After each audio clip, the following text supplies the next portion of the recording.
Hello everyone. आज हम लोग एक नेम रिएक्शन के बारे में डिस्कस करने वाले हैं जिसका नाम है हमारे पास फ्रीडल-क्राफ्ट अल्काइलेशन। तो इस रिएक्शन में क्या होता है, ये हमारे पास है, it is a catalysed reaction, it is a catalysed reaction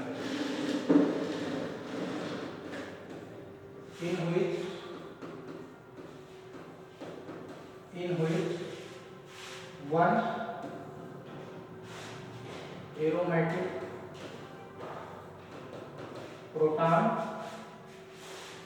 which one aromatic proton are replaced by alkyl groups। तो इस रिएक्शन को एक तो हम ये बोलते हैं कि catalysed reaction in which one protons are replaced by the alkyl group, या फिर इसका एक और नाम रिएक्शन है, इसका एक और नेम रिएक्शन है, इसको हम क्या बोलते हैं, it is also known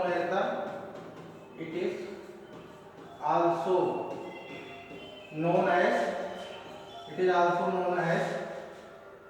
electrophilic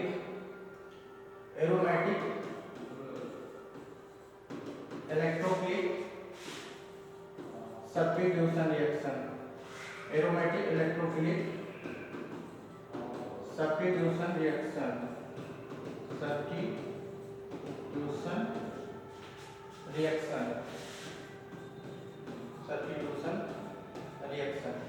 तो रिएक्शन लिखते हैं सबसे पहले इसमें क्या होगा, हमारे पास एरोमेटिक कंपाउंड जो है वो हम बेंजीन लेते हैं। तो बेंजीन का रिएक्शन किससे कराना है, अल्किल हाइड्राइड से कराना है। तो हमने ले लिया यहाँ पे CH3 CH2 CH2 Cl, प्रोपिक chloride ले लिया गया यहाँ पर, किसकी प्रेजेंस में होगा, एक हमारे पास लुईस एसिड होता है जिसका नाम है AlCl3, एनहाइड्रस AlCl3 प्रेजेंस का रिएक्शन कराया जाता है। तो यहाँ पे क्या होगा, एक प्रोटॉन यहाँ का, यानी कि यहाँ से H और Cl ये बाहर हो जाएगा, बाकी जो रिमेनिंग होगा इससे अटैच हो जाएगा। तो ये हमारे पास जो प्रोडक्ट बनेगा वो क्या होगा, यहाँ पर CH CH3 CH3। तो यहाँ पर देखो जो Cl हमारे पास यहाँ पर लगा हुआ था फर्स्ट पोजीशन पे, लेकिन जो अटैचमेंट हुआ है वो हमारे पास सेकंड कार्बन से हुआ है। तो ऐसा कैसे हुआ होगा कि हमारे पास जो यहाँ पर लगा था क्लोरीन वो यहाँ से अटैच होकर के ग्रुप सेकंड कार्बन से अटैच हो रहा है। तो उसके लिए हमें इसकी मैकेनिज्म जानना होगा।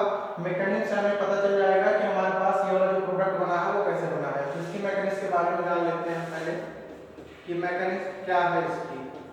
तो मैकेनिज्म में मेन इसके हमारे पास 3 स्टेप है। सबसे पहला हमारे पास जो स्टेप है वो है फॉर्मेशन ऑफ इलेक्ट्रोफाइल का। तो सबसे पहला स्टेप हम लिखेंगे फॉर्मेशन ऑफ इलेक्ट्रोफाइल,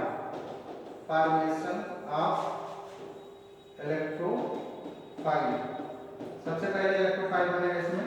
तो इलेक्ट्रोफाइल बनेगा कैसे, ये वाला हमारे पास इलेक्ट्रोफाइल यहाँ पे जनरेट करता है, जिसका रिएक्शन कराएंगे किससे, AlCl3 से।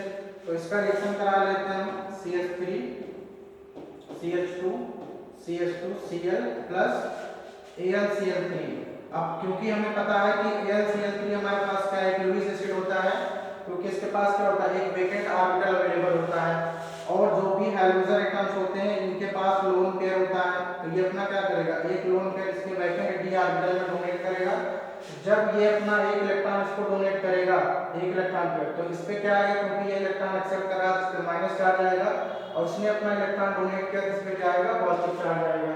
तो ये कैसे बन जाएगा, यहाँ पर CH3 CH2 CH2 Cl पे आएगा हमारे पास पॉजिटिव चार्ज, और AlCl3 क्योंकि इसने अपना एक इलेक्ट्रॉन पे एक्सेप्ट किया है, इस पे क्या आएगा, माइनस चार्ज आएगा।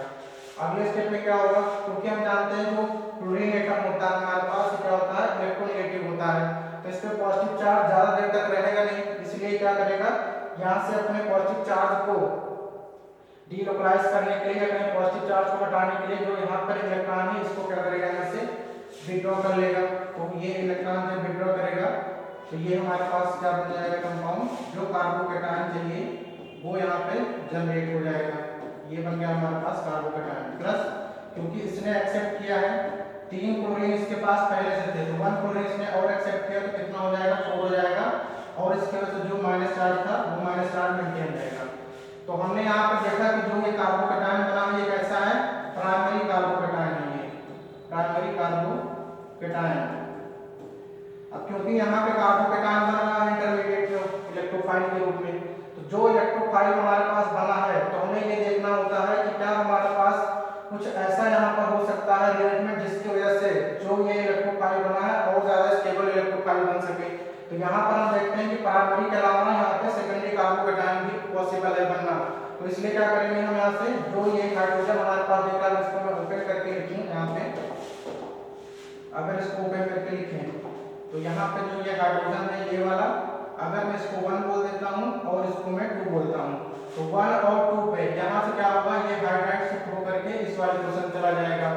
तो ये क्या होगा 1 से 2 पे जा रहा है इसलिए इसको 1 2 हाइड्राइड शिफ्ट बोलते हैं, और 1 से 2 पे गया है तो यहाँ पे जो कार्बोकेटायन बनेगा वो कैसा बनेगा हमारे पास सेकेंडरी कार्बोकेटायन, जो कि ऑब्वियस सी बात है इससे हमारे पास ज्यादा स्टेबल होगा।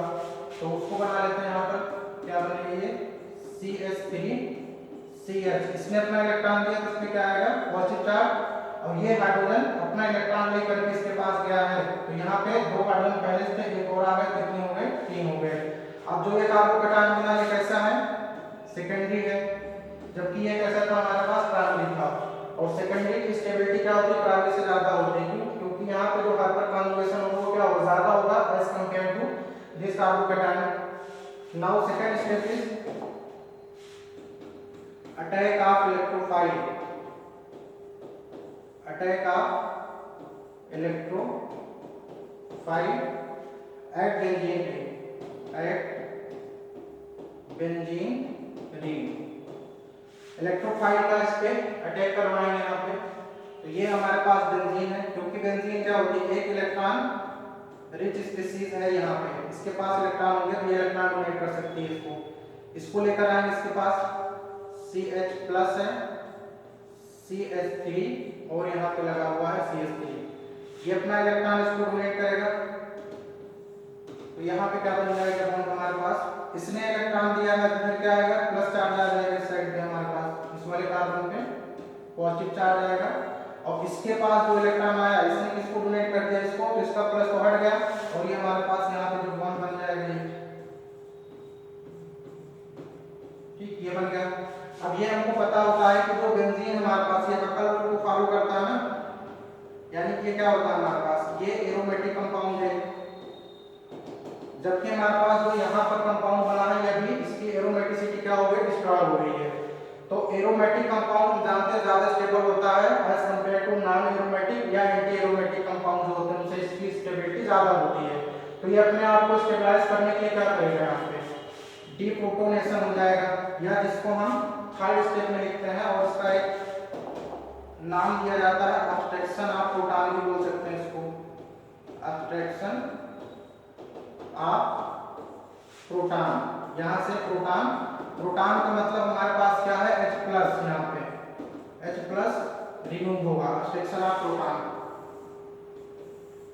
तो किसकी प्रेजेंस में होगा ये अब्स्ट्रैक्शन ऑफ प्रोटॉन, यहाँ पे हमारे पास प्लस चार्ज है और यहाँ पे CH और 2 CH3 से अटैच्ड है, ये किसके प्रेजेंस में होगा जो हमारे पास AlCl4 यहाँ पर बना था रिएक्शन में, AlCl4 यहाँ पे निकला था बाहर ना ये वाला हमारे पास, इसी को लेकर के आएंगे यहाँ पे, और जब इस पे आएगा यहाँ से तो क्या होगा जो यहाँ पे हमारे पास प्रोटॉन लगा है बेंजीन पे ये अपना इलेक्ट्रॉन डोनेट करेगा इसको, यहाँ से ये अपना इलेक्ट्रॉन इसको देगा तो ये वापस एरोमेटाइज हो जाएगा, क्योंकि यहाँ पर हमारे पास 6 पाई इलेक्ट्रॉन इसमें हो जाएंगे, और जो H प्लस यहाँ से निकल रहा है वो यहाँ से Cl को ले लेगा, Cl माइनस को क्या बना लेगा HCl, ये बाहर हो जाएगा।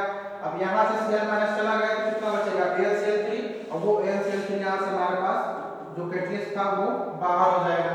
बाकी रिजल्टेंट कंपाउंड क्या होगा इसमें हमारे पास डबल बॉन्ड आ गया तो ये बेंजीन वापस से ऑक्सीडेंट हो गई जो कि एक एरोमेटिक कंपाउंड है, और ये हमारे पास जो हमें कंपाउंड चाहिए था वो बन गया। ये हमारे पास इसको एक और नाम होता है इसका जिसको हम क्यूमीन भी बोलते हैं ठीक। तो ये था इतना रिएक्शन टोटल हमारे पास जिसको हम क्या बोलते हैं फीडर क्राफ्ट अल्काइलेशन बोला जाता है। तो रीअरेंज होकर के प्रोडक्ट बनता है इसमें, तो मोस्ट स्टेबल प्रोडक्ट बनेगा। यहाँ पे भले ही हमारे पास हाइड्रोजन लगा था लेकिन जो फाइनल प्रोडक्ट बनेगा वो यहाँ पे न लग करके हमारे पास ये लगता है,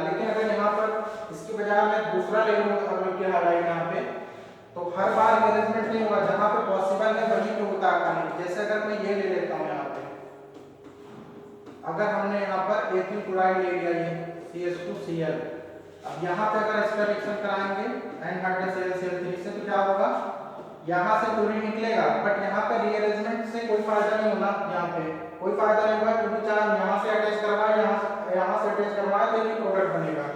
वो क्या बनेगा, ये CH2CH3, ये हमारे पास प्रोडक्ट बनता है। तो ये हमारे पास जो रिएक्शन है, इस रिएक्शन को फ्रीडल खराब अल्काइलेशन के नाम से जानते हैं। उम्मीद है आपको समझ में आया होगा। Thank you.